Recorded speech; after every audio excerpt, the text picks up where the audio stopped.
Hello बच्चों, मैं आशीष सिंह आपका अपने इस स्टडी एंड सक्सीड चैनल पर स्वागत करता हूं। और जैसा कि अब तक आपको लगातार हम 10th के वीडियोस प्रोवाइड करवाते चले हैं, जिनमें आपको पहला चैप्टर, दूसरा चैप्टर और तीसरा चैप्टर हम लोग लास्ट पे अभी चल रहे हैं, जिसमें हम लेकर के आए हैं आपके लिए क्वेश्चन नंबर आज 13 से। तो क्वेश्चन नंबर 12 तक आप सॉल्व भी कर लिए हैं, लेकिन इसके पहले के जो भी आप एक्सरसाइज सॉल्व किए हैं उनमें अगर किसी को कोई भी परेशानी है किसी चैप्टर में, किसी एक्सरसाइज में, तो वो कमेंट करेगा, हम उसके उस सॉल्यूशन को भी प्रोवाइड करवाएंगे। तो चलिए आज के इस सेशन को हम स्टार्ट करते हैं, लेकिन सेशन को स्टार्ट करने से पहले जो चैनल पे नए हैं वो चैनल को लाइक करेंगे, सब्सक्राइब करेंगे, शेयर करेंगे, बेल आइकन जरूर प्रेस करेंगे, जिससे वीडियो का नोटिफिकेशन उनको मिलता रहे सबसे पहले। तो चलिए आज के सेशन को हम स्टार्ट करते हैं, जिसमें क्वेश्चन नंबर 13 हम आपके लिए लेकर के आए हैं कि 5 वर्ष बाद जैकब की आयु पुत्र की आयु की 3 गुनी हो जाएगी और 5 वर्ष पूर्व जैकब की आयु उसके पुत्र की आयु की 7 गुनी थी, तो उनकी वर्तमान आयु क्या है। तो पहले तो हमको देखो, पहले हमको मालूम होना चाहिए कि इनकी वर्तमान आयु क्या है। अगर वर्तमान आयु हम मान लेते हैं कि दोनों की, एक की x और दूसरे की y, तो माना कि जैकब की वर्तमान आयु, माना जैकब की वर्तमान आयु, अगर जैकब की वर्तमान आयु x वर्ष, तो पुत्र की वर्तमान आयु क्या होगी, ये होगी y वर्ष। और बच्चों y वर्ष अगर पुत्र की हो गई और जैकब की हो गई x वर्ष, तो हमको कहा है कि 5 वर्ष बाद, तो 5 वर्ष बाद हम निकालेंगे। अगर 5 वर्ष बाद निकालते हैं जिसमें जैकब की आयु कितनी होगी। अब देखो, अभी वर्तमान में कह रहा है कि x वर्ष है, तो 5 वर्ष बाद ऑब्वियसली उसकी आयु बढ़ेगी। कितनी बढ़ेगी? 5 वर्ष बढ़ेगी, क्योंकि 5 वर्ष बाद कहा है। तो हमको अगर वर्तमान में x पता है तो 5 वर्ष बाद हम उसमें 5 जोड़ देंगे, यानी ये बन जाएगा x धन 5 वर्ष। और अगर पुत्र की आयु निकाले कि 5 वर्ष बाद कितनी होगी, तो ये हो जाएगा y धन 5 वर्ष। अब कंडीशन क्या कहा कि 5 वर्ष बाद जैकब की आयु पुत्र की आयु की 3 गुनी हो जाएगी। अच्छा, दोनों की आयु हम बराबर करें, क्योंकि पुत्र की आयु तो कम होगी। अगर हम दोनों की आयु को बराबर करें तो देखो, अभी तो दोनों बराबर नहीं है, बराबर हमको लाना है, चूंकि बीच में बराबर लगाए हैं। तो पिता जो होगा वो पुत्र की आयु का कितना है, यानी जैकब जो है वो पुत्र की आयु का 3 गुना है। पुत्र की आयु का 3 गुना कहा है, मीन्स पुत्र की आयु में 3 से गुणा कर लेंगे। अब x धन 5 और 3 से जब गुणा करेंगे तो 3y धन 15, और 3y का बच्चों जब हम पक्षांतर कर लेंगे तो ये हो जाएगा 15 ऋण 5, तो x ऋण 3y बराबर हो जाएगा 10, और ये हो गया समीकरण नंबर 1। फिर अगले कंडीशन में कि 5 वर्ष पूर्व निकाले, तो 5 वर्ष पूर्व अगर निकाले कि जैकब की आयु, तो 5 वर्ष पूर्व तो जैकब की आयु होगी x ऋण 5, और पुत्र की आयु होगी y ऋण 5। अब इस कंडीशन में कह रहा है कि पुत्र की आयु की कितनी गुनी थी, 7 गुनी थी। अगर हम इसकी 7 गुनी निकालेंगे तो फिर से दोनों की आयु बराबर अगर करें तो x ऋण 5 हो गया, और इसको बराबर करेंगे y ऋण 5, लेकिन कितने गुने के बराबर, 7 गुने के बराबर। अब 7 गुना इसका हम जब कर लेंगे तो x ऋण 5 और 7 से गुणा करेंगे तो 7y और माइनस में 35, तो x माइनस 5 और 7, एक काम करते हैं कि 7y को इधर पक्षांतर और 5 का इधर पक्षांतर, ये हो जाएगा x माइनस 7y और इक्वल में हो जाएगा 30। ये हो गया इक्वेशन नंबर 2। अब दोनों समीकरणों को हम हल करेंगे। तो पहला समीकरण क्या है, पहला है यक्स ऋण 3y बराबर 10, दूसरा है यक्स ऋण 7y बराबर में माइनस क्या प्लस है, नहीं यहाँ पे 35 था माइनस में, सॉरी ये गलती अभी हो जाती, और 5 जब इधर आएगा तो +5, घटाएंगे तो -30, तो माइनस में है 30। ध्यान दो कि अगर हम घटा दें तो यक्स से यक्स कटेगा और 7 3 हो जाएगा 10y और 30 10 हो जाएगा 40, शून्य कटेगा तो y का मान क्या आ जाएगा 4 वर्ष। अब y का मान किसी समीकरण में एक या दो में कहीं भी रख लें। अगर हम एक में x का मान y का मान रखें तो 3 गुणे 4 बराबर में है 10, तो 3 चौक 12 बराबर में 10, तो यक्स बराबर 12 इधर आके बनेगा प्लस और यक्स बराबर क्या आ जाएगा 12 10 22, यानी पुत्र की आयु हो गई 4 वर्ष और पिता की आयु कितनी हो गई 22 वर्ष। लेकिन अभी देखो कि हमको ये कहीं पे थोड़ा सा डाउट आ रहा है। डाउट देखो ये आया ना कि ये -3y था, हम लोग ध्यान नहीं दिए, यहाँ पे -3y था। अब 7 से जब ये घटेगा तो यहाँ आएगा 4 और 4 से जब हम इसको भाग कर देंगे तो ये आ जाएगा 10 वर्ष।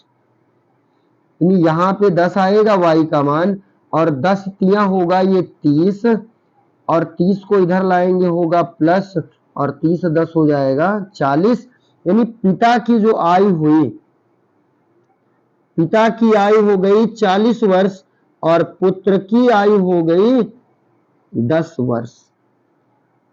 अब क्वेश्चन नंबर 14 सेम देखेंगे, सेम इसी टाइप का है कि वर्तमान में 10 वर्ष पूर्व पिता की आयु पुत्र की आयु की 4 गुनी, सेम इसी टाइप का है तो इसको आप करेंगे। 15 नंबर भी सेम इसी तरह का है, लेकिन 15 नंबर क्वेश्चन हम आपको बता रहे हैं। तो 14 नंबर आप कर लेंगे और 15 नंबर में देखो हम यहाँ पे थोड़ा सा इरेज जो होगा वो कम ही कर रहे हैं, जहां पे हमको जरूरत है उतना इरेज करते हैं। नहीं चलो क्वेश्चन नंबर 14 नंबर में कह रहा है कि नूरी की आयु, नूरी की आयु देखो 5 वर्ष पूर्व नूरी की आयु सोनू की आयु की 3 गुनी थी। तो पहले तो हम वर्तमान निकालेंगे कि माना कि नूरी की आयु कितनी है, अभी वर्तमान की आयु x वर्ष है और सोनू की आयु कितना मान लें y वर्ष मान लेते हैं। तो कह रहा है कि 5 वर्ष पूर्व, अगर हम 5 वर्ष पूर्व निकालें कि नूरी की आयु कितनी है, तो 5 वर्ष पूर्व नूरी की आयु बच्चों कितनी होगी, पूर्व कह रहा है मैं पहले का। अब पहले का मतलब अगर उसकी वर्तमान आयु अभी 20 वर्ष हो तो 5 वर्ष पहले कितनी रही होगी, तो 15, यानी 5 माइनस करना है। तो पहले के लिए कंडीशन क्या है कि हमको 5 माइनस कर लेना है, ये हो जाएगा यक्स ऋण 5 वर्ष और सोनू की आयु क्या हो जाएगी y ऋण 5 वर्ष हो जाएगी। अब देखो तो प्रश्न अनुसार क्या कहा कि नूरी की आयु सोनू की आयु की 3 गुनी थी। अगर हम दोनों की आयु को बराबर करें तो नूरी सोनू के आयु की कितनी गुनी है, 3 गुनी है, तो सोनू में 3 से गुणा हो गया, ये हो गया यक्स ऋण 5, 3 से गुणा करेंगे तो 3y माइनस में 15, या 3y को इधर पक्षांतर करेंगे तो माइनस में 15 और धन में होगा 5, आ जाएगा यक्स ऋण 3y बराबर में -10। ये हो गया पहला समीकरण। फिर कह रहा है कि 10 वर्ष बाद, अगर 10 वर्ष बाद निकालें कि नूरी की आयु कितनी है, 10 वर्ष बाद नूरी की आयु, तो बाद के लिए क्या करते हैं जोड़ते हैं, चूंकि आयु बढ़ेगी इसलिए यक्स धन 10 वर्ष हो गया।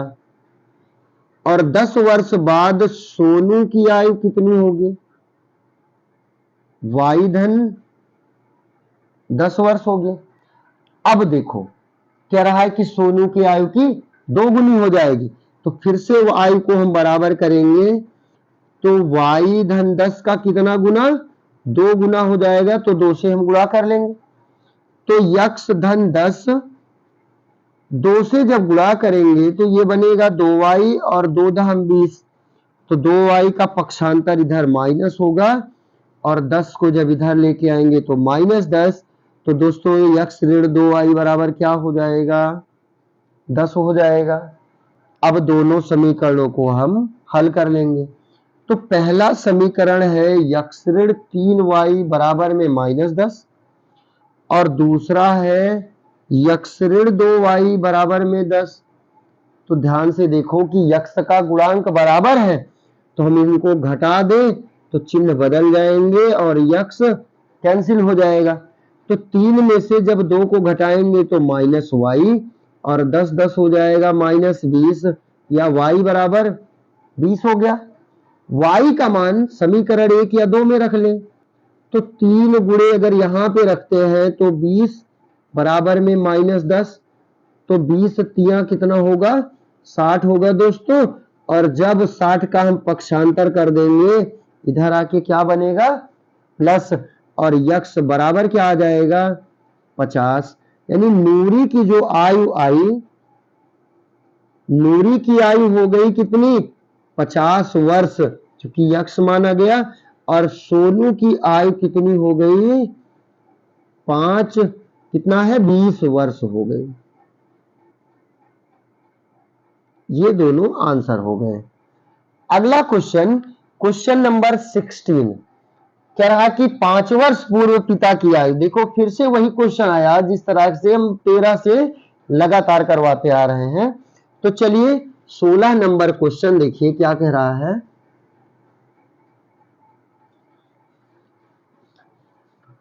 16 नंबर क्वेश्चन है बच्चों कि 5 वर्ष पूर्व पिता की आयु पुत्र की 4 गुनी थी। 16 नंबर में तो पहले तो हम दोनों की वर्तमान आयु मान ही लेते हैं ना, पूछेगा लास्ट में वही कि दोनों की वर्तमान आयु ज्ञात कीजिए। तो माना कि पिता की आयु, माना पिता की आयु क्या है, x वर्ष है, और पुत्र की आयु क्या है, वो y वर्ष है।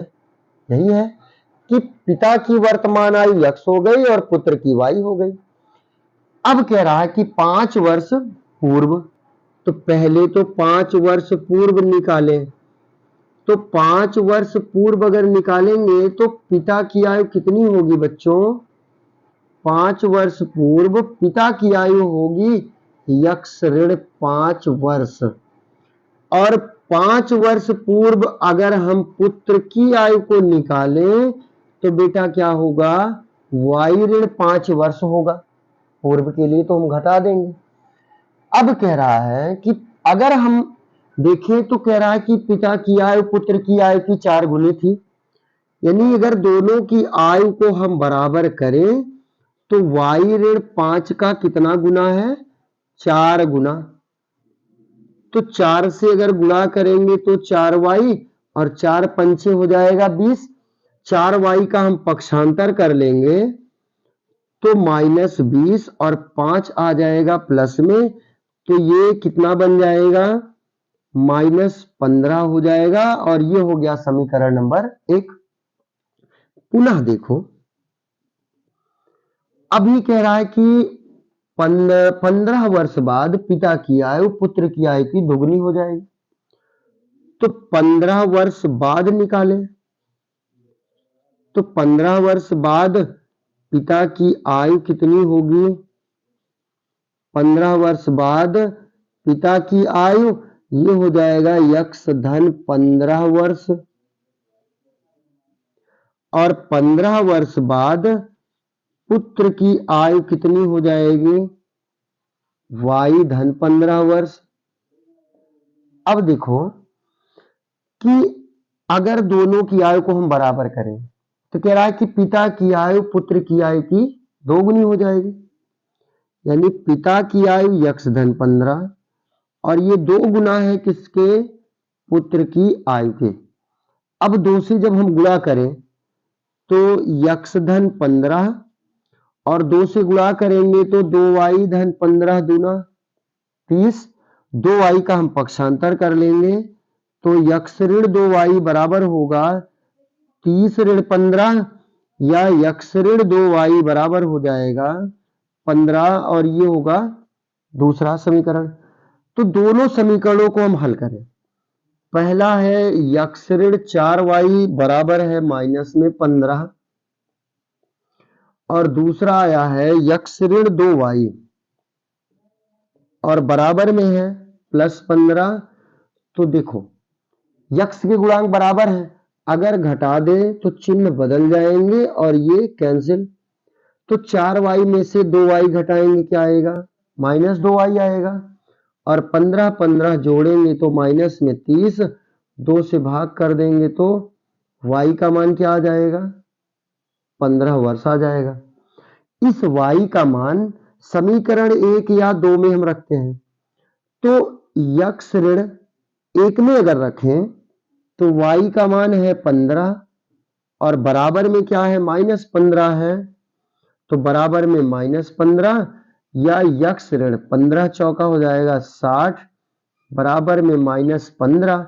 तो यक्ष बराबर 60 को इधर लेके आएंगे तो प्लस 60 और यक्ष बराबर घटा देंगे तो क्या आ जाएगा, आ जाएगा 45। यानी पिता की जो आयु निकली वो कितनी आ गई, पिता की आयु हो गया बच्चों 45 वर्ष और पुत्र की आयु कितनी आ गई, तो y का मान 15 आया था तो पुत्र का हो जाएगा 15 वर्ष। और अब देखो यहीं पे आज के सेशन को हम लोग स्टॉप करेंगे। अगले सेशन में आपके लिए इसी प्रकार के नेक्स्ट क्वेश्चन लेकर के आएंगे जिसमें आप अपनी एक्सरसाइज को लगातार इसी तरह पढ़ते रहेंगे। तो वीडियो में आप लगातार बने रहेंगे जिससे आपको इस तरह के क्वेश्चंस, आपकी एक्सरसाइज के क्वेश्चंस लगातार मिलते रहें। धन्यवाद।